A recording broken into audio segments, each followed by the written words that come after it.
Est-ce que serrer la main à une femme annule-t-il les ablutions? Donc le fait de serrer la main à une femme. Parfait. Est-ce que ça annule les ablutions? Ben, déjà à la base, on ne serre pas la main aux femmes, d'accord? On ne serre pas la main aux femmes étrangères. Maintenant, la question c'est est-ce que ça va annuler tes ablutions? Parce qu'on voit parfois qu'il y a des personnes, lorsqu'ils serrent la main à une femme, la femme elle met sa manche, d'accord? Elle met sa manche, pour pas qu'il y ait un contact entre les deux. Ou il porte des gants, ou l'homme va mettre sa main dans sa manche. Ça, j'ai déjà vu souvent arriver. Mais déjà, il y a une divergence à ce niveau-là, d'accord? Tout simplement, ça revient à la compréhension du verset, qui est dans Surat An-Nisa, en plus, Surat An-Nisa. Allah subhanahu wa ta'ala nous dit أو جاء أحدكم من الغائط أو لامستم النساء فلم تجدوا ماء فتيمموا صعيدا طيبا.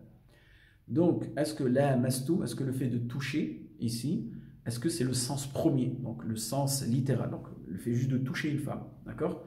Et ça, c'est l'avis des Shafi'ites, d'accord? Ils ont pris le verset dans son sens apparent, d'accord? Dans son sens littéral. Donc, le fait de toucher une femme, parfait, le fait de toucher une femme, eh bien, tout simplement, tes ablutions sont annulées, d'accord? Eux, les Malikites, eux, ce qu'ils disent, tout simplement, c'est que si cela concerne une personne qui va éprouver du plaisir, donc il éprouve du plaisir au toucher, dans ce cas-là, il refait ses ablutions, d'accord? Parce que vous verrez dans le fiqh malikite que ils insistent sur les intentions, d'accord?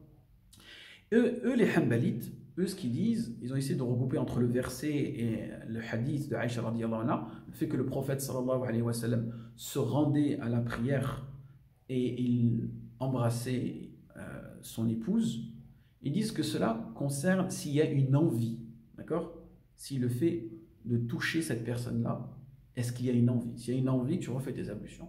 Et eux, les Hanafites, eux, ils sont d'avis que cela concerne uniquement les rapports conjugaux, d'accord? Donc ils ont pris le deuxième sens du terme toucher, d'accord? Donc qui sera là le fait de toucher une femme, c'est-à-dire le fait d'avoir une relation intime avec elle.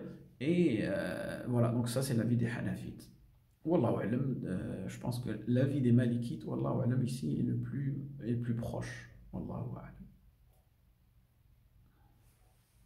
Pourquoi?